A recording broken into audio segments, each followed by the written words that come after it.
Good afternoon.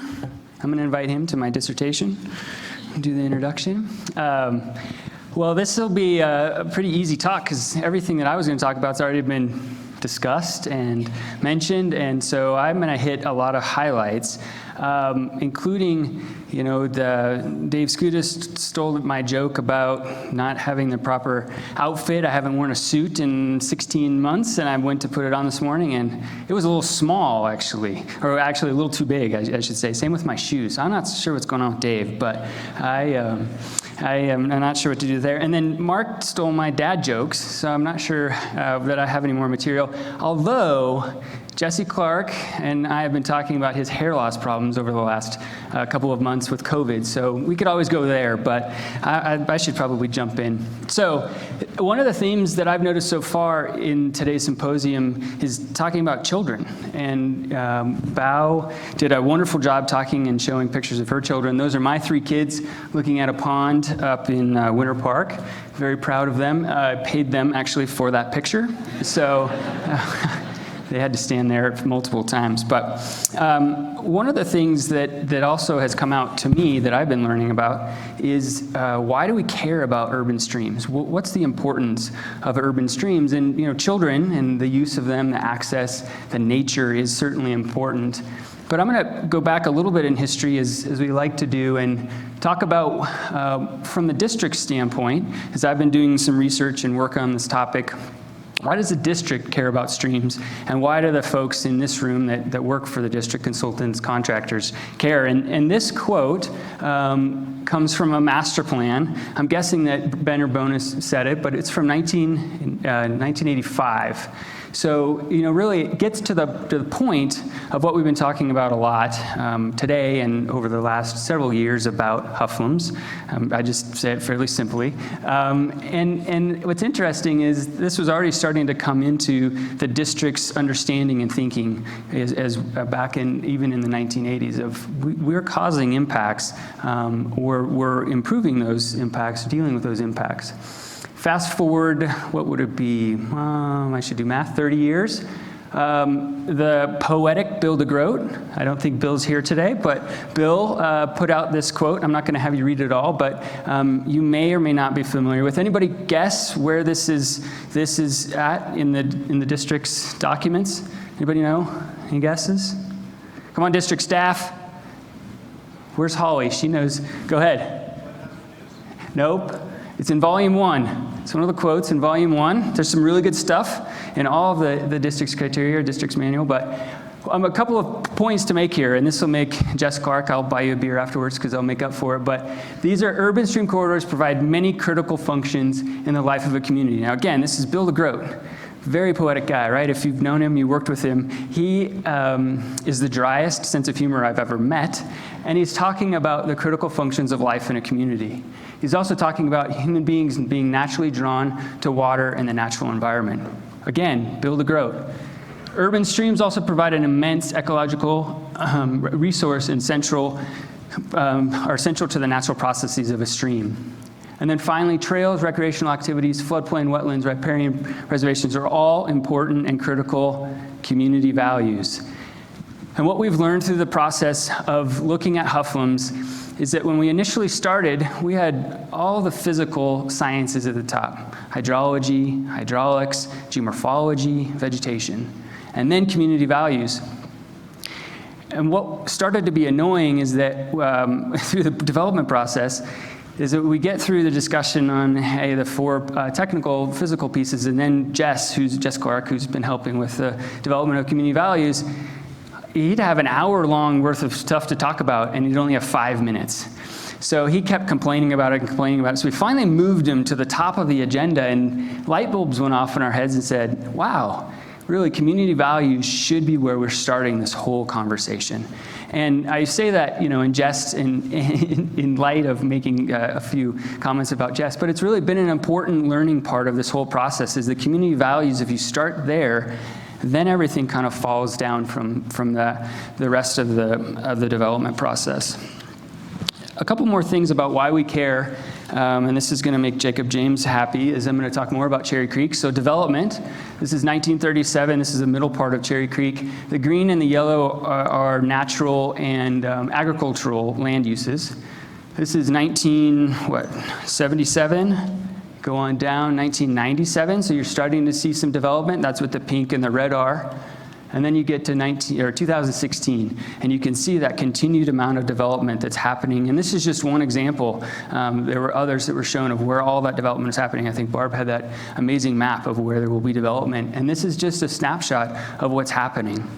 And from the district's perspective, and I'm up here as an ambassador for the district, is that they've had a long history of looking at these pieces of the physical puzzle. So the biotic community, the vegetation.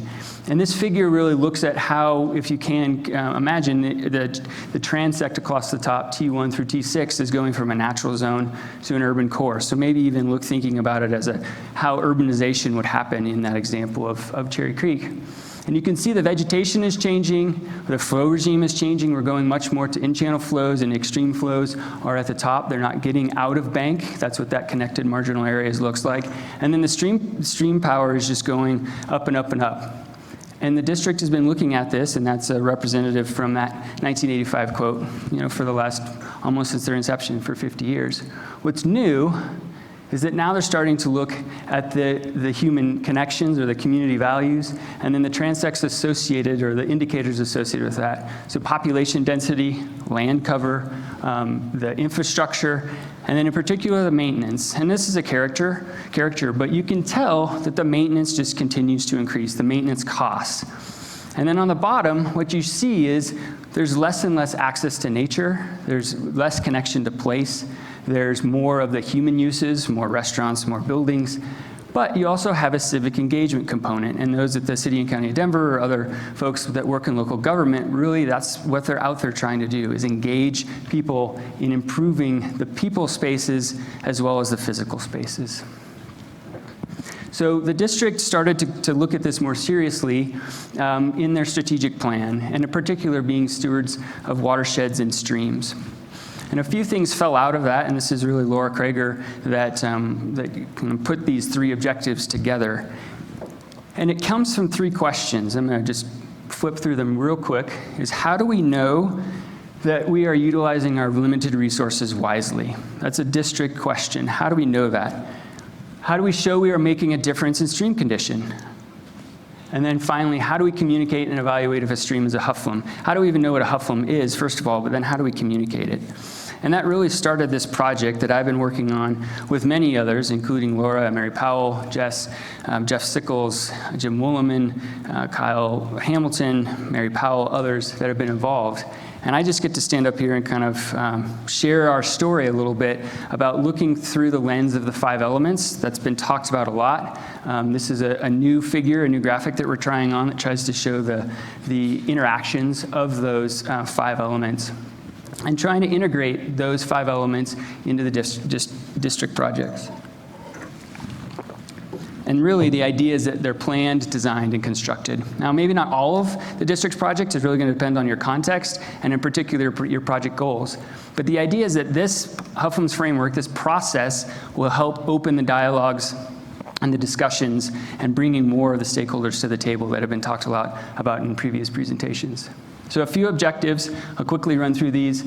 Project goal setting, approaches to balancing the competing project goals using those 5 elements. Utilizing a team of experts, that multidisciplinary or transdisciplinary team, and then evaluating existing conditions. There'll be some more information out about the urban stream assessment procedure that I'm also working on with that cast of characters I mentioned earlier. And then is there a way to use it and to establish a monitoring plan? Again, the HFLMS is a framework. It helps build the process for these type of projects. Now, that's all good and well, and you might say, that's great, Brian. We've heard a lot about that today already. What does that mean? And this graphic, I'll give you a minute here to look at it, is one of my favorites in how we come into a room and think about a project. One of my favorites is how the project was documented, which is down here on the right, in that there is no documentation. There's also what the client described it as in the upper left, and then how the customer really wanted it. probably very similar descriptions, but ended up with a different outcome. And this is indicative of the language we use, the lingo, how we come into our projects with preconceived notions. And I'm going to show just quickly a figure here that I've been working on with some other collaborators that thinks about how this process can be modified. And one of the ways that that looks like is that before this process is that we have three distinct clouds. We have the local governments that might be the technical practices. We have the experts, the consultants, the engineers, the scientists, and then we have the local governments. And all of those are separate clouds, knowledge clouds, separate silos, whatever you want to call them. And at some point, the local governments and the engineers, consultants come together and say, this is the problem, this is how we're going to solve it. And then we're going to have a public meeting, we're going to tell the public how we're going to solve it, and they're going to love it. Right? How many of you have been involved in a process like that, and how well has it gone? Right? It doesn't go well. And we're learning that, and the district is learning that. And it's changing, and I've seen that change in a lot of the projects that are going on across the district and across other local governments. So one of the things that we're looking at and thinking about is if you have this process, the high-functioning, lower-maintenance process, is that you have an integrated knowledge cloud. So you have these three different kind of components. Maybe it's the institutions, the local governments, the consultants, the community. They're all in together. Now, you might say, that's a lot of work, and we're just trying to solve a bank erosion problem. And that's fine. This process may not be applicable there. Again, the context, what are your goals? But in the case of these larger, more complex problems, and what we're trying to resolve is having this process on the front end and integrating the HFLMS process into that. And that really goes into your problem statement as well as on developing your solution space. So quickly, I'm going to touch on just some initial discussions of what we're looking at and how that process goes. So it's helping define using the 5 elements. It's helping to prioritize those goals, how those goals come out, and what are we ultimately trying to achieve. Ideate, which is a fun word to say, using the HFLMS framework, how do we brainstorm potential solutions and really using the 5 elements to get at all of those solutions, not just an engineering hydrology type of solution, hydraulics, is looking at the vegetation and looking at the community values. Implementing that, we've talked about this. Another thing that I've learned today is that you can teach a contractor to talk about shear stress. Thank you, Derek. That was great to hear Derek talk about shear stress and how contractors can be implementing and looking at the overall larger picture of the 5 elements. And then adapting, so monitoring or adapting, incorporating those elements and looking at your project goals and have you been successful. Now, many of you that are linear thinkers will recognize this figure, which is the kind of standard project process. If you're a project management professional, this is how they teach it. Identify your goals, understand your stream conditions, identify your alternatives, select your alternatives, build the project, you're done. Maybe you monitor. I think what we're trying to show here is that you can integrate the 5 pieces of the process, the HFLMS process, into any step of that along the way. Ideally, you would have it towards the beginning and work its way through, but the process can be implemented and integrated at any point into a project. Now, I'm going to break every rule here that a speaker is told not to do, is show a very, very busy diagram.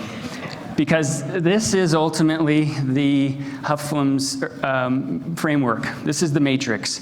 If you are going to enter the matrix, be wary, but it will help you in the long run. I'm going to take a quick snapshot here of one of those rows, and it's what function does the element perform in streams. So there's 5 rows. Each of those rows starts with a question, and you'll see across the top there's the 5 elements that get at how to answer that question, how to communicate that. Now there's a lengthy, I think we tried to stick to 15 words maximum. Dave Skudis, that wouldn't be a good presentation if I didn't mention Dave's name. He said, hey, we need to have one single word in each of these so we can clearly communicate what we're talking about here. So that's what you see down below. So community in this particular one is connect, hydrology, distribute, hydraulics, move, and so on and so forth. So, getting to the questions that are asked in this process, what function does the element perform, like I just talked about? You have the element, the 5 elements, and then you have these individual words. Why is the element important? We've talked a lot about why today. Why? Why is the 5 element, why is this element in particular important to an urban stream? Well, you can go through here and say, well, from a hydraulic standpoint, the energy is what's really important to the urban stream. And from a vegetation standpoint, we're really looking for resiliency. You can use these words or interchange them. The other part is, why is it important to society? And it may be that it's important from a quality of life standpoint. You could have it that it's really important from a risk. And I think what happens is you start to be able to show the linkages between these and weighting them. What's most important, not taking away from any of them, but some of them at some times, the life cycle costs might be the most important. And then lastly, what's the overall management goal? So again, you have the elements and then the functions. We might be looking at trying to sustain the stream. Troy talked about stability, the importance of minimizing impact from runoff, infiltration. These can all be used as a way of what's been already going on in many, many of your projects, but this is the structure that can be used and integrated. The last thing I'll show here is how all these are shown together. Just quickly flip through them in the interest of time. And this gives you a little bit of a diagram. This is a simplified version of that very busy matrix that I showed that gets at the intentionality of using the high functioning lower maintenance framework. I want to clarify one thing and just say that it's really important to note that we're not saying low maintenance or no maintenance. We're saying lower maintenance, and it may not be applicable. There may be times where we need a higher maintenance type of structure.